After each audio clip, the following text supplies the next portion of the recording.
کی زمین پر کئی سو سال بعد اس خطبہ کو ہوا کی زبان سے سننے کی تیاری کر رہا تھا، جو کئی سو سال پہلے آخری نبی الزمان صلی اللہ علیہ وسلم نے دین کی تکمیل کا اعلان کرتے ہوئے دنیا بھر کے انسانوں کے لیے دیا تھا، صرف مسلمانوں کے لیے نہیں۔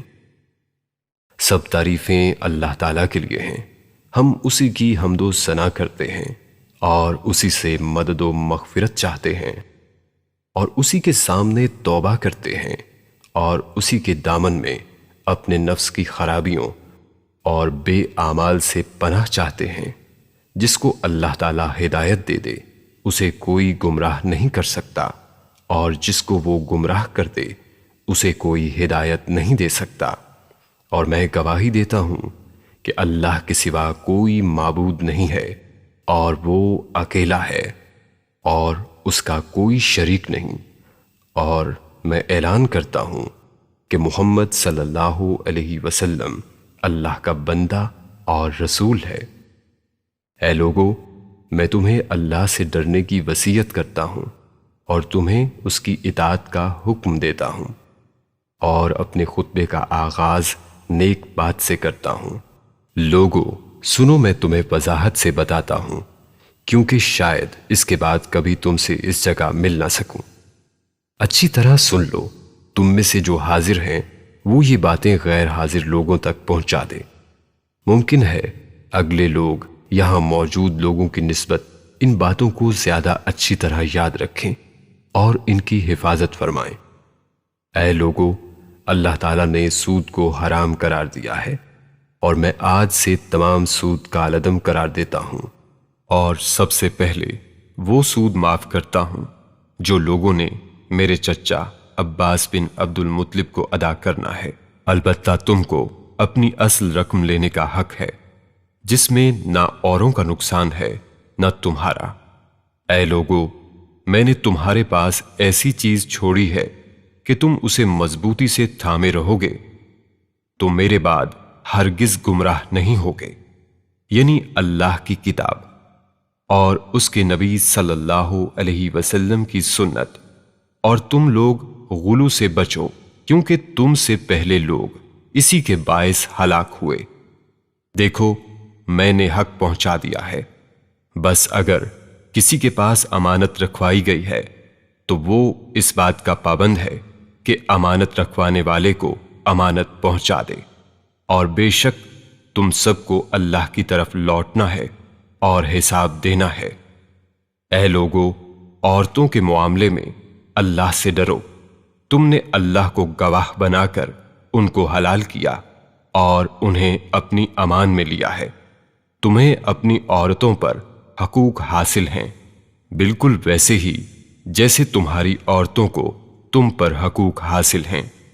ان پر تمہارا حق یہ ہے کہ وہ کسی ایسے شخص کے ساتھ دوستی نہ کریں جسے تم پسند نہیں کرتے، اور تمہاری حرمت کی نگہبانی کریں، اور اگر وہ تمہاری فرما بردار رہتی ہیں تو پھر یہ ان کا حق ہے کہ تم ان کے ساتھ اچھا سلوک کرو اور ان کے نان و نفقے کی ذمہ داری اٹھاؤ۔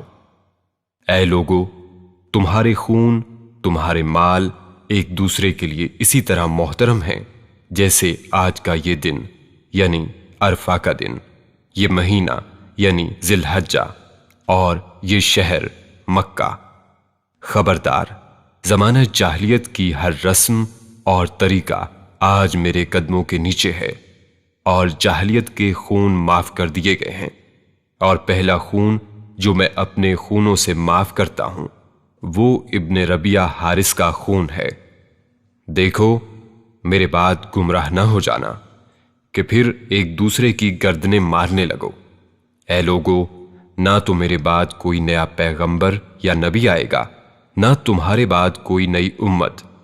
میں تمہارے پاس اللہ کی کتاب اور اپنی سنت چھوڑ کر جا رہا ہوں، اگر تم ان پر عمل کرو گے تو کبھی گمراہ نہیں ہوگے، اور شیطان سے خبردار رہو، وہ اس بات سے مایوس ہو چکا ہے کہ اس زمین پر اس کی پرستش کی جائے گی، لیکن وہ اس بات پر راضی ہے کہ تمہارے درمیان فتنہ و فساد پیدا کرتا رہے۔ اس لیے تم اس سے اپنے دین و ایمان کی حفاظت کرو۔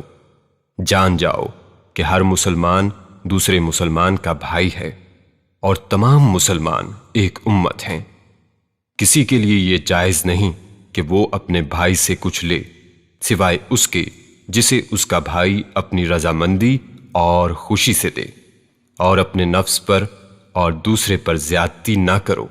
تم سب آدم اور حوا کی اولاد ہو، اور آدم مٹی سے بنے تھے۔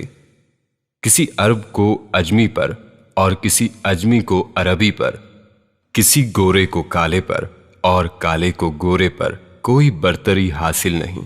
برتری اگر ہے تو صرف تقویٰ کو، اور اپنے غلاموں کا خیال رکھو، اور جو تم کھاؤ اس میں سے ان کو کھلاؤ، اور جو تم پہنو اسی میں سے ان کو پہناؤ۔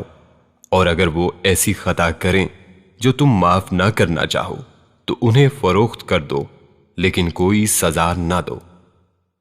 خوب سن لو، اپنے پروردگار کی عبادت کرو، 5 وقت کی نماز قائم کرو، رمضان کے روزے رکھو، اپنے مال کی زکوٰۃ خوشی سے ادا کرو، اپنے حاکم کی اطاعت کرو چاہے وہ ایک ناک کٹا حبشی ہی کیوں نہ ہو، اور اسی طرح اپنے رب کی جنت میں داخل ہو جاؤ۔